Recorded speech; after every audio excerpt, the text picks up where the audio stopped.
Thank you, Honourable Member Minnis. The Chair recognizes the Honourable Member for Killarney.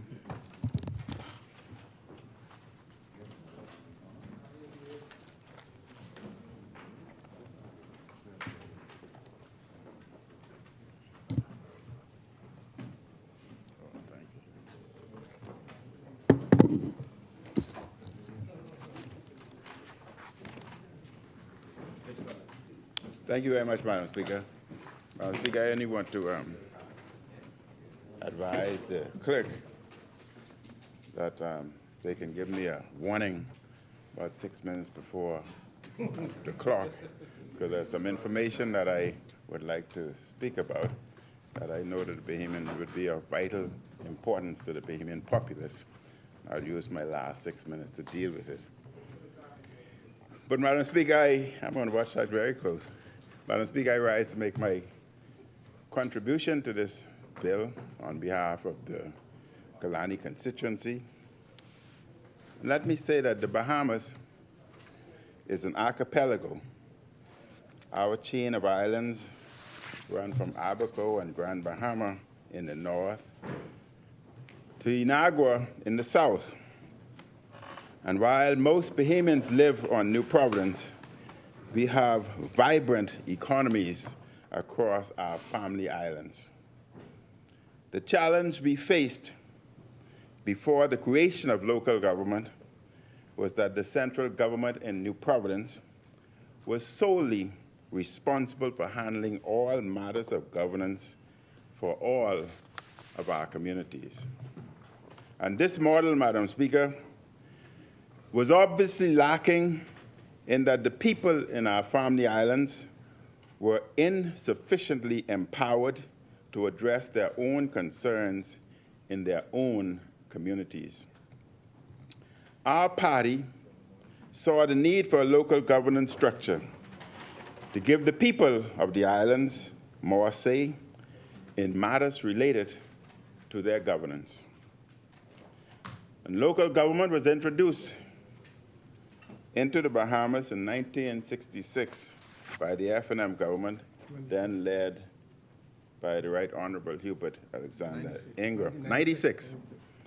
The bill before us is an evolution of an F&M innovation seeking to improve the decades-old system. It provides broader budgetary authority and allows councils to generate revenue through local fees, taxes, and grants. The bill also allows for more public involvement in the local government process. And the bill, Madam Speaker, further sets out guidelines for financial oversight of local government affairs. And this is very, very important. With local government entities having the ability to generate and retain revenue, there is increased potential for malfeasance. I want to repeat. With local government entities having the ability to generate and retain revenue, there is increased potential for malfeasance. We must be sure that every dollar is accounted for. Madam Speaker, I support this bill. It modernizes local government and will help improve the lives of residents in the family islands. While we are doing the right thing in evolving the local government process in the family islands, we are leaving out the largest population center in our country. Both parties have expressed support in bringing local government here to New Providence. And during my administration, we commissioned a report on the matter. Unfortunately, in our term, Hurricane Dorian and the pandemic derailed us. At that time, Madam Speaker, we were not only dealing with the crisis of Hurricane Dorian, we faced multiple crises of which we had to deal with. There was an economic crisis.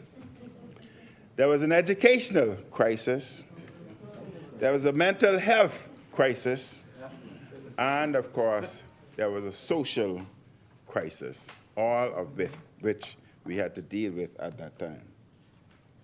Therefore, we were not able to bring local government in New Providence.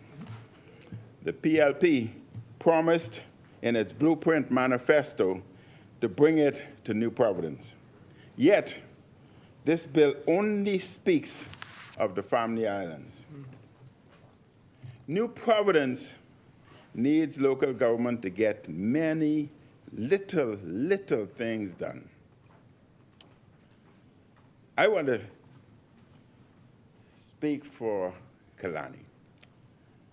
What we would love to see done, the seawall just as you pass Nesbitt.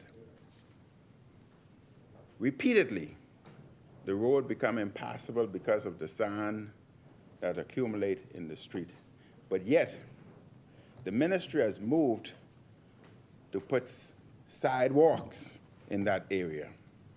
The sidewalks are not as urgent as the seawall, because with the constant erosion, even the sidewalks will be destroyed. So I beg the government again to please, I'm quite aware of the challenges that was faced with the construction of the seawall in that particular area. I'm certain those matters have been resolved, and I ask the government to advance and move forward with the creation or the construction of the seawall, which is very, very important. The committee we commissioned strongly recommended that local government be instituted in New Providence.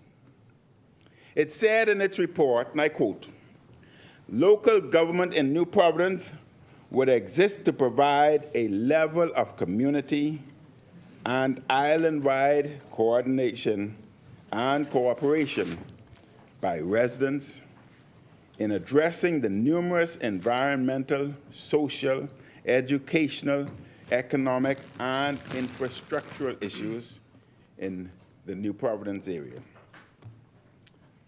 Local government will deepen democracy by introducing citizen participation in the decision-making process and administration of their communities and island. What local government does not do is to seek to address national issues, which is a matter entirely in the dominion of central government and parliament." End quote. There are numerous community-related issues in New Providence that needs addressing. The central government is bad at handling many of these issues, such as potholes, maintaining street signs, and general cleanliness.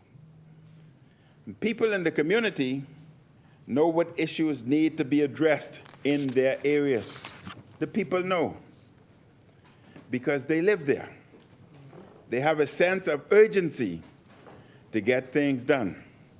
They want their community maintained, beautified. They want their drains cleaned out properly so as to minimize as much as possible the flooding that we inevitably will experience.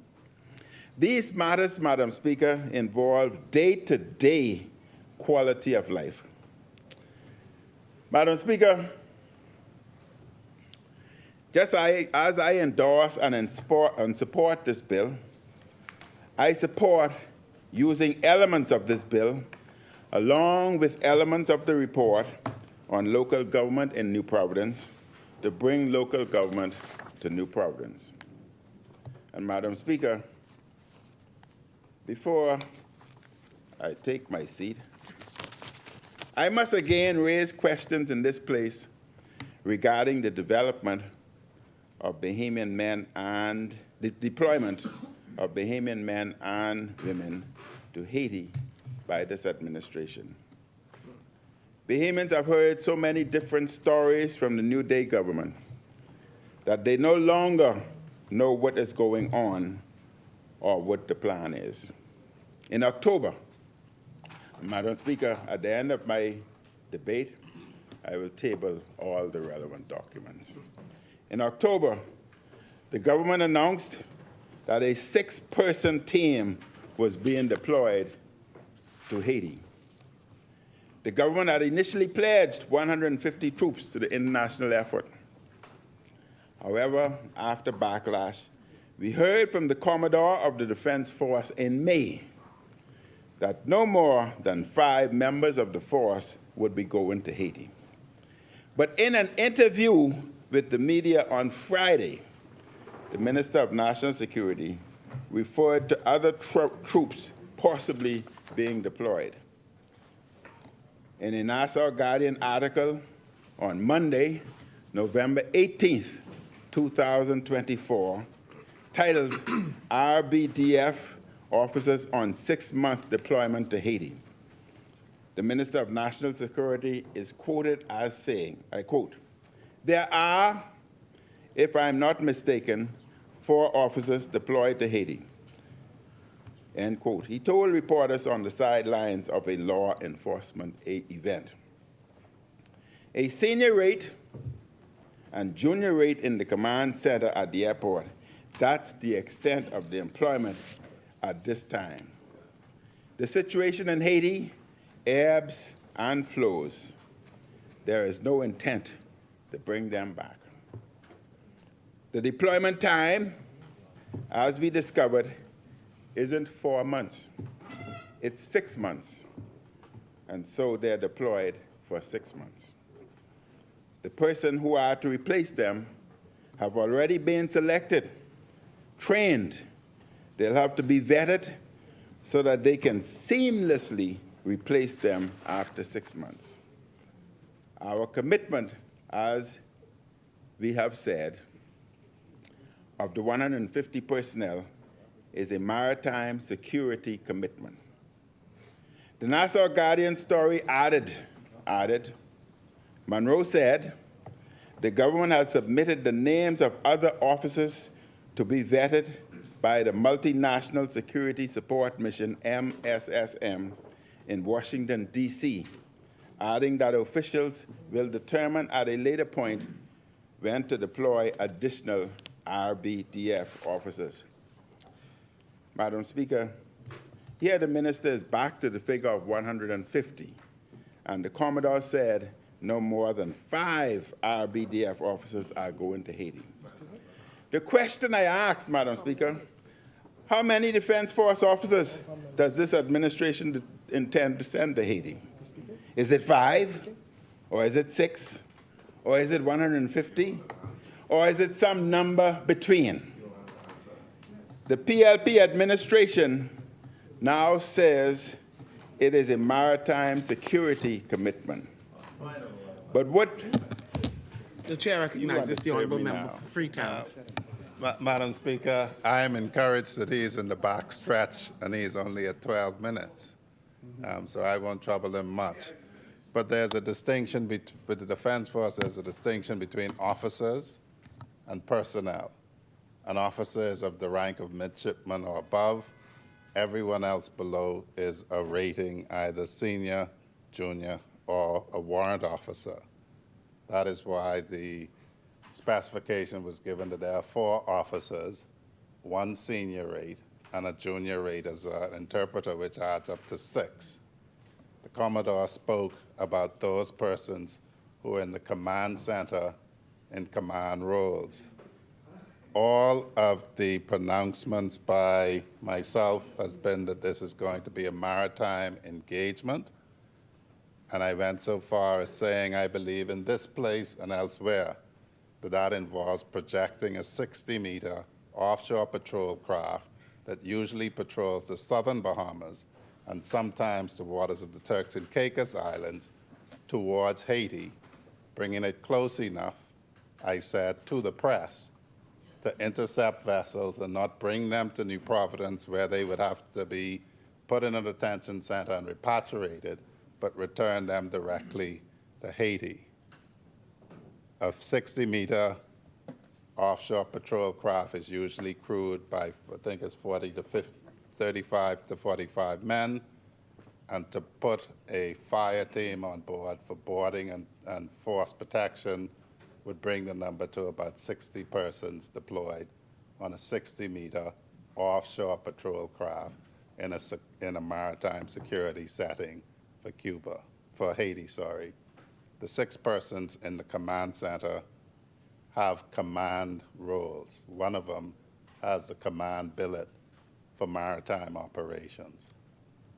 It is the case that the situation in Haiti devolves and ebbs and flows. It also is the case, Madam Speaker, that it is in our national security interest, not only that they return to peace, but while they do not return to peace, that if we are to intercept them at sea, that it is done as close to the Republic of Haiti as possible. Thank you, Honourable Member.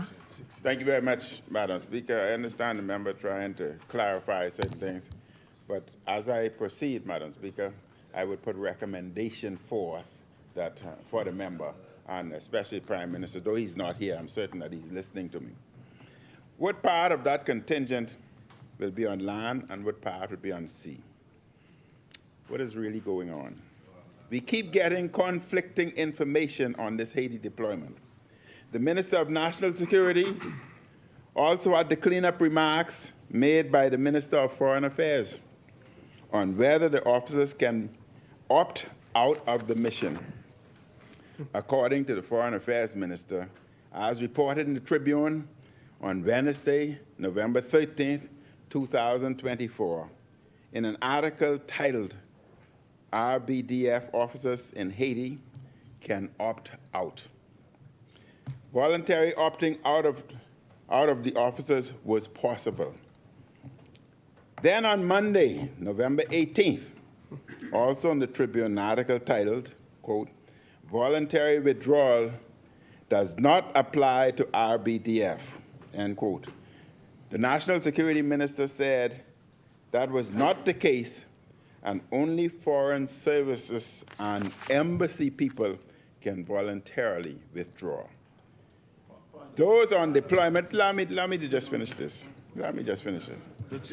Those on deployment must serve their tour. Why are the Foreign and National Security Minister on different pages, and who is in charge? The chair recognizes the Honourable Member for Freetown. Madam Speaker, the Foreign Minister, the member for Fox Hill, has written directly to the press about this. And for the edification of the member for the member of Killarney, the Minister of Foreign Affairs speaks for foreign officers. And in the Foreign Ministry in Haiti, the Charge d'Affaires happens to be Commander Julian Smith, an officer of the Royal Bahamas Defense Force.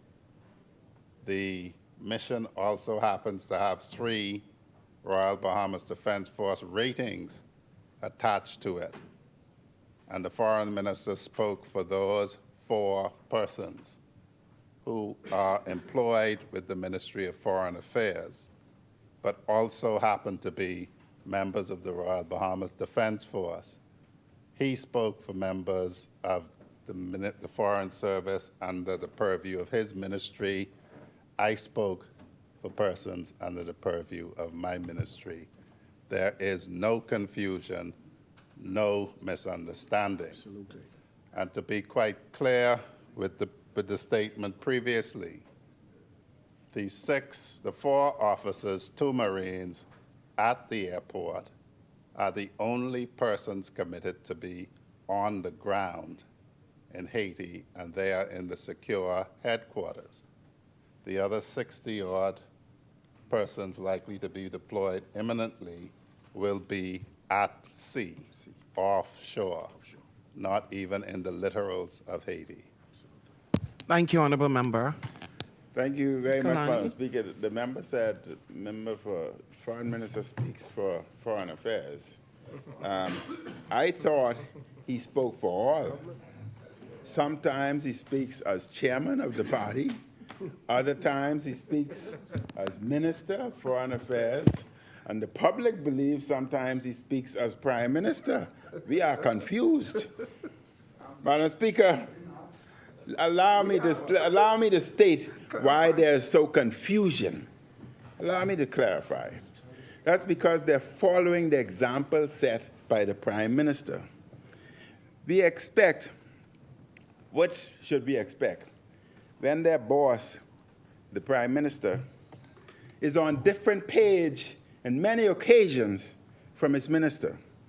Example, in 2014, even before he became Prime Minister, he threw his then Prime Minister under the bus.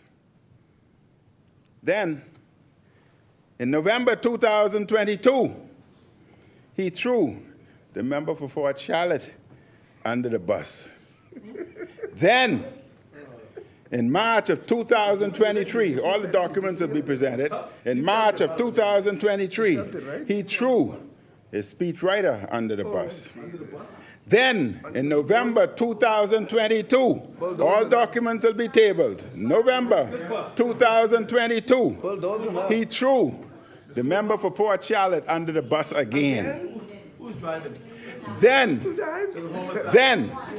in March of 2022, Listen, man, come on. in March of 2022, he threw the Deputy Prime Minister, the member for Exuma on Ragged Island, under the bus with respect to RCI. Then, that was not good enough for him. In May of 2024, with respect to NIB insurance, he threw Fort Charlotte under the bus again. Madam Speaker, now we see where the confusion, they're following the footsteps of their leader. Madam Speaker, this government, all documents will be tabled. The chair recognizes the honourable member for Fort Charlotte. The honourable member for Killarney can speculate. He throw us in the blue hole. Not no bus, blue hole. Competent This authority. honourable member was not under any bus. I mean, you can laugh and grin as much as you like. You know, what size was the bus? No, I'm asking you.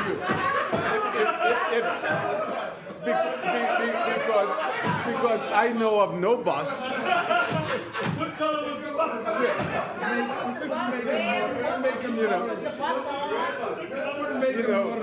and Madam Speaker,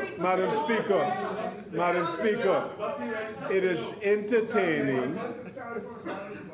It is entertaining.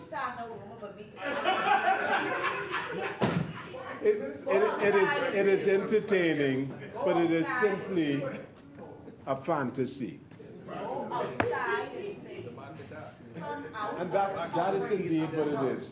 Pure fantasy and pure speculation. Thank you, honourable member. Thank you very much, Professor. You have always been the best. Madam Speaker, I can imagine. I wrote that. I can imagine the headline tomorrow. Fort Charlotte asks Killarney what size was the bus. What color was the bus?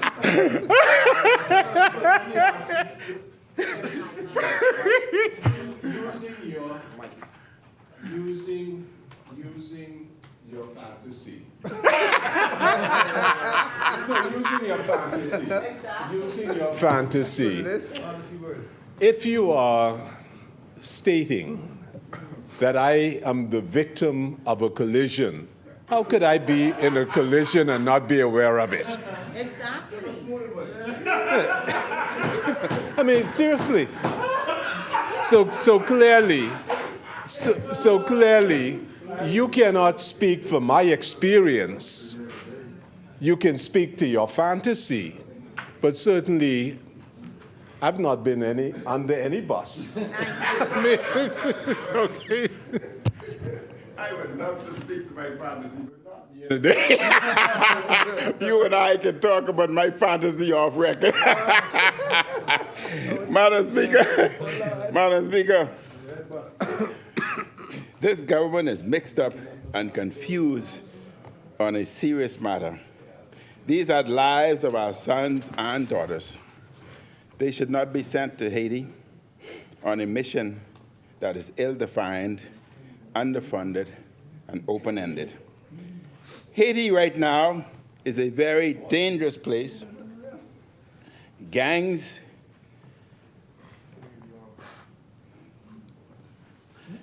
control 80% of the capital and have reached into other parts of the country. The UN estimates that at least 3,600 people have been killed there since January. Hundreds of thousands of people have been internally displaced. 3 planes were recently hit with bullets, causing a suspension of flight to that country. The Prime Minister of Haiti has just resigned. That led to the appointment of another Prime Minister. Haiti, Madam Speaker, is a mess. Our sons and daughters' lives should not be risked in this dysfunction. There is no consensus among the Haitian elite as to the way forward in Haiti. Until the Haitians come to a consensus on how they want to live, no intervention force will have success there. Due to all the confusion on the Bahamian mission to Haiti and all the contradictory statements by government officials, I call on the Prime Minister to deliver a communication to Parliament on the Bahamas' involvement with the mission to Haiti. Let me repeat. Due to all the confusion on the Bahamian mission to Haiti and all the contradictory statements by government officials, I call on the Prime Minister to deliver a communication to Parliament on the Bahamas' involvement with the mission to Haiti. This Prime Minister, Madam Speaker, often ducks out on his responsibilities. We need to hear from him. We need to hear from him on the Bahamian involvement in Haiti. Madam Speaker, may I briefly address another critical matter that we are facing. In the editorial this past Monday, the Nassau Guardian noted, the Progressive Liberal Party, PLP, came to power upon a bold promise to reduce the rate of value-added tax from 12 to 10%. What it did not say along the campaign trail is that it would eliminate the 0 rating on breadbasket items, effectively applying VAT on items that are being VAT-free since July 1st, 2018. The Free National Movement urged the Davis administration not to. It argued that the tax burden was being unfairly shifted to the poor, who spent most of their money on breadbasket items, while those with means would benefit from having a tax reduction on what some would consider luxury purchases. While acknowledging it was a sensitive issue, the PLP pushed back. Minister of National Security and Freetown MP Wayne Monroe at the time labeled it insulting to suggest that the only thing low-income families consumed were breadbasket items. Still, Madam Speaker, food prices climbed. Still, Sky high. the FNM called for the elimination of VAT on breadbasket items. And the Prime Minister's recent ill-considered comment that the choices people are making fuels the cost of living rightfully attracted significant criticisms and made the Prime Minister appear out of touch. Madam Speaker, for 3 long years, the people have been suffering from a cost of living crisis. made much worse because of the indifference of an out-of-touch government. When I initially asked the government to remove VAT from breadbasket items, I spoke of what this would mean for most Bahamians. Along with sky-high electricity bills, increased taxes and fees, VAT on medicine and food, and a PLP government hungry for revenue, the cost of living is unbearable. It's unbearable for the majority of Bahamians. And today, most people recognize what others said 3 years ago. This is a government out of touch, out of control, out of step with the needs of our people. This is a prime minister and a PLP government that has borrowed plenty money with little to show for it. This is a prime minister who prefers ceremonies, parties, luxury travel, rather than doing the people's business. The money your government has paid for private jets and first-class travel can be used to help the poorest and the most vulnerable in our country. The people need help. The chair recognizes the honourable member for Freetown. He's talking about travel. Can he explain how he managed to spend $12.25 million in travel in the COVID year that included no possible international travel from March until July, and when Hurricane Dorian had struck in September? Since he likes to talk about travel, could he explain that? I listen to the member continuously. That's not true. I That's not listen true. to the member continuously bring and utter such statement. And I will come in here and I will give a complete report and I will finally shut you down and shut you up. Yes. Only be one day. I am tired. I am tired. I am absolutely tired. Or two of us. I am absolutely tired. Or two of us. That's 6 minutes? All right, let me get ready. Let me get ready to switch. Let me get ready to switch. Hold on down. I am absolutely tired of an echoing voice coming from the left. And you're right. No, his way. Your left, my right. Madam Speaker, the Prime Minister spoke about people making the right choices, even as people are making tough choices every day on what they can afford. Here's a choice that the Prime Minister can make. Please, I know he's listening. Stay home and do your job. Stop spending millions of the people's money on your flying while the people are hurting. And I have as I have repeatedly done for the past 3 years, I beg the Prime Minister, have a heart. Have a heart. Where? Have a heart. Come on. Where? Where's the compassion? Say it again. Where is his compassion? Where is his compassion? For God's sake, your people are suffering. Yeah, man. You're suffering, man. Don't let me pass 2 minutes. Your people are suffering. Help the people. Please remove this terrible burden of VAT on breadbasket items and medicine. People are making decisions. Hospitals are becoming filled. It's only a matter of time, and the Minister of Health can vouch for this.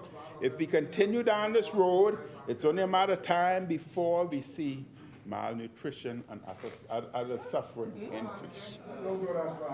Help, stop, help, I ask the Prime Minister. Stop some of the pain the people are feeling. I beg him again to stop, I beg again to stop the pain and have a heart. Madam Speaker, there's a lot of chaos and a lot of concerns going on in some of the government ministries. You would hear rumors upon rumors that individuals who are high within the PLP system, be they generals, whatever, saying that they have more power than staff workers within various ministries. And they've gone as far as sexually harassing individuals, especially, and Madam Speaker, I have documents. On the 4th, one such example, on the 4th of November, a staff member made a complaint because an individual who said he has great influence, and we know that he has influence. I won't call the name, but I'll provide you the document. And what he says goes, and he runs this ministry. And he had taken his hand and subsequently placed on the female staff member buttock and subsequently tried to go further. I have documents. And Madam Speaker, this should not, a complaint was lodged to the police department. A complaint. And Madam Speaker, this is just one example with the evidence of such events occurring. There are many other rumors, but this can be proven. But there are many other rumors of PLP operatives who are threatening staff members that they better do certain things or they will not get promoted, they will not get their pay on time. Madam Speaker, it is worse. That is not becoming of this Bahamas. And I can only say that I have no daughters. I have granddaughters. And if they put their hand on my granddaughter's whatever, and under my granddaughter's dress, that would be the last time they put their hand on anybody. I will not tolerate it. And no woman in this country should tolerate it within our government. Madam Speaker, I hope this is thoroughly investigated. This is no accusation, man. I don't come here with accusation. I come here with facts. The chair recognizes the honourable member for Central and South. The member for Killarney is speaking about a situation that I'm aware of. I'm saying you are. But let me start by saying the person who, individual, no, I call him name, but individual, but I gotta clarify because you're saying that we allow this type of stuff, right? So you can't be saying that. The individual does not work for the Ministry of Works, right? He does not work, okay? I'll even go further to say that the staff member made a complaint. Yes. She also lodged a complaint with the police. Yes. And the individual was also banned from the Ministry of Works. Never to come back inside. So I will ensure that I have a no-nonsense approach because I have a son, the same as you got a daughter. I don't have any. Well, you say you had a daughter. Granddaughter. But I just want to make it clear before this muddies the water about what goes on at a ministry. The minister does not control what happens, but we do control or have input on our reaction to what happens. So I have a no-nonsense approach for foolishness that is not welcome in the Ministry of Works or any other ministry in this country. Thank you. Thank you, Honourable Member. The chair recognizes the Honourable Member for Golden Isles. Me. Yes. For the member to say PLP operatives, okay? I think that should be withdrawn. I think all of us in here are just as passionate or more passionate than he is. That if anyone touch our family members, he's not the only one who will take that position. And so that's for whoever, PLP, FNM, who the hell ever it is. We are prepared to take that position. So I think it's unfair, and I think he should withdraw it in terms of PLP operatives. We don't care who it is, be it PLP, FNM, or whoever. They will suffer those consequences. I think he should withdraw that, Madam Speaker. Thank you, Honourable Member. If you want to use the word Killarney, are you general, willing to withdraw? if you want to use the word general, that's fine. That's fine. The point is, and I'm happy to hear that the member for South Eleuthera, Central and South Eleuthera, state that he will not tolerate that in his ministry. So I hope not to ever hear about it again. But I don't want to hear about it in any ministry. No ministry.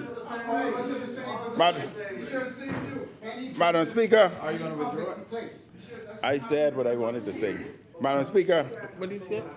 Killarney, I said if you don't like that word, I can say generals. But you can choose your word. But they're general. Madam Speaker, Killarney supports this bill, and now I will table all the documents. Thank you, Honourable Member. Richard.